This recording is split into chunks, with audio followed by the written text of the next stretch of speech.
Oi, eu sou o Flicer, bem-vindo a mais um Sobre. E hoje o nosso tema é passado. Sim, não tem muito a ver, mas eu pensei nesse tema ontem ou antes de ontem quando eu tava indo dormir. Estranhamente, esse é o horário em que minha cabeça mais trabalha. Eu acho que todo mundo tem um momento em que mais tem ideias, seja, sei lá, tomando banho. O meu, por algum motivo, é esse. Em vez de eu, sei lá, dormir. Eu acho que passado é uma coisa interessante, porque eu, como músico, é uma coisa das quais eu mais tiro inspiração, sabe? Várias das minhas músicas aí vêm de questões mal resolvidas ou que aconteceram no meu passado. Eu acho que isso é uma coisa muito recorrente na arte em geral, seja música, seja visual, seja audiovisual. Várias vezes a pessoa, né, que produziu pode encontrar na arte ali uma certa válvula de escape, né? Um certo meio para poder extravasar essas coisas. Claro, nem sempre precisa ser de alguma questão ruim, né? Alguma coisa, como eu disse, mal resolvida do passado. Às vezes a pessoa pode simplesmente estar querendo lembrar de algum momento bom, o que na verdade eu não me lembro de ter visto, mas pensando agora talvez seja possível. E você trabalhando naquilo, você botando ali pra fora o que você tinha guardado, né? Você acaba dando pra você mesmo às vezes ferramentas e outros pontos de vista e outras maneiras de lidar com algo que talvez estivesse te incomodando, sabe? E que você não sabia muito como resolver, às vezes você mesmo consegue fabricar a resposta.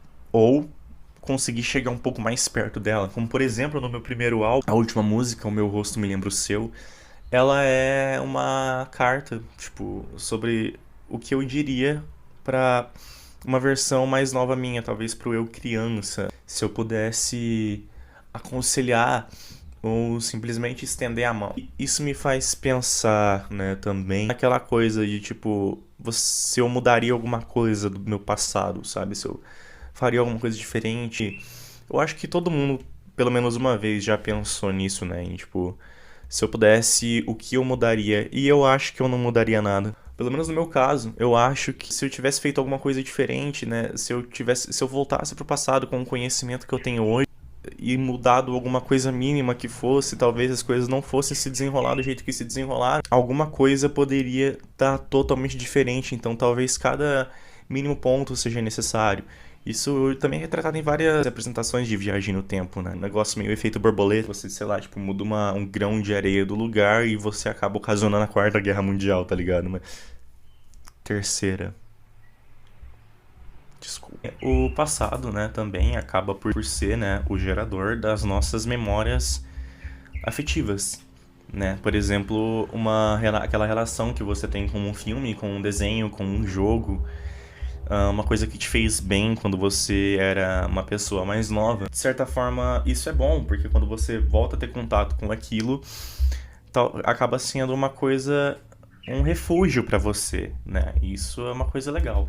Mas algumas vezes pode ser também uma armadilha que acabe te levando aí a virar um cara meio chato. Tipo, me peguei lembrando esses dias dos desenhos que eu assistia quando eu era menor.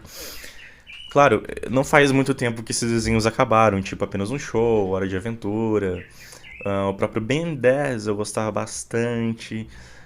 Beyblade. Beyblade tem até hoje, né? Na verdade, sempre tá tendo gerações novas de Beyblade. Na verdade, é um exemplo bom, Beyblade.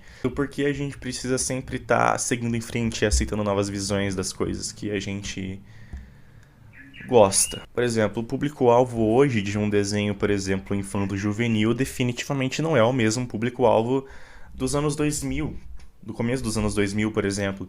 Então, porque, por exemplo, eu vejo muita gente comparando os períodos da Cartoon Network e, tipo, dizendo como o início dos anos 2000 era, tipo, muito superior, tal, com o final dos anos 90 do que é hoje. Como no caso de desenhos ou qualquer outra coisa que venha a sofrer um reboot, por exemplo, sempre tem muita crítica. Sempre tem aquelas pessoas que falam, ah, mas era melhor antes e não sei o quê. E quando eu lembro quando eu assistia isso e as crianças de hoje não vão passar por isso, elas vão desenvolver as memórias delas.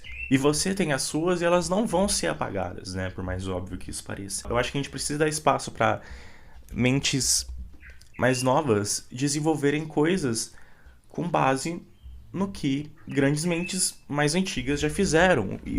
E uma coisa não vai apagar a outra e não vai desrespeitar a outra. Por isso, lacração é uma coisa que não existe. É tudo sobre adaptação, no final das contas. É sobre se adaptar a novos tempos, a novas gerações. E isso sempre aconteceu e sempre vai acontecer. E querendo ou não, eu acho que também sempre vai existir o grupo de pessoas que fala que preferia antes e que o antes é superior e vai ser sempre. Esse conflito entre gerações sempre existiu, como por exemplo na música mesmo, igual eu tava falando, desenhos, filmes. E é engraçado como, por exemplo, o famoso boomer de hoje em dia, que gosta de rock e tal, e bandas pesadas e tudo mais, esquece que na época dele, a ideia das músicas que ele curte era justamente o desprendimento dessas questões, né? E hoje essas pessoas acabaram se tornando o que elas sempre odiaram. E elas nem percebem,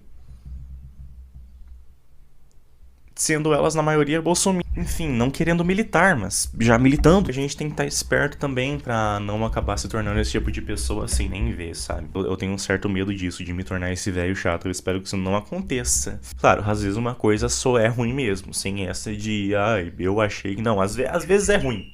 Tá, beleza, não tô defendendo todos os casos. É importante você ter novas visões de certas obras para impactar novos públicos, trazer um carinho de pessoas de um tempo diferente do seu. Como, por exemplo, claro, eu não sou uma pessoa muito velha, mas eu vejo, por exemplo, eu acho que já até acabou, né? O reboot do Ben 10. Ben 10, se eu não me engano, cara, começou a passar, acho que eu não era nascido ainda. Assim, em 2003, eu não lembro se eu era nascido já. Não, eu já era nascido. Mas eu acho que eu não tinha idade suficiente para raciocinar ainda. Talvez as crianças de hoje, né, o público mais, talvez pré-adolescente, não conseguisse se relacionar com o desenho que eu me relacionei da mesma forma. Então aquilo precisou ser retrabalhado, né? E ok, sabe? Tipo, o desenho original não sumiu e nem vai. E a minha memória também não foi apagada e nem vai. E tamo junto demais, tá ligado? Às vezes também fazer muitas continuações de uma coisa acaba matando essa coisa. Perigoso, cara. Engraçado que na teoria era pro meu foco ser a música, mas tamo aqui falando de Ben Tennyson. E também, às vezes, muitas pessoas da modernidade acabam se interessando por coisas retrô. E isso é legal, tipo, porque muitas vezes o próprio artista, né, acaba mostrando uma cabeça mais aberta do que os antigos fãs da obra da pessoa, tá ligado? Eu acho isso uma coisa muito engraçada de ver. Tipo, acontece bastante com bandas, porque no fim das contas aquilo existe. E aquilo vai poder ser relacionável. Isso existe, não sei, pra você ou pra uma pessoa 20 anos no futuro, quem sabe. Isso não vai tornar a sua visão sobre aquilo mais importante e mais certa do que a visão do moleque 20 anos no futuro que acabou de descobrir a tal música ou tal desenho que você era apaixonado. O importante é que a gente chegou no mesmo lugar. E em vez disso criar um elo entre gerações e entre, sei lá, pessoas, não, assim, às vezes pode até criar, mas muitas vezes isso acaba criando uma divisão. E que bosta! Mas talvez isso seja um problema do qual a gente esteja muito longe de fugir. Mas sei lá, né? Apenas um pensamento. Valeu, até o próximo sobre, gente.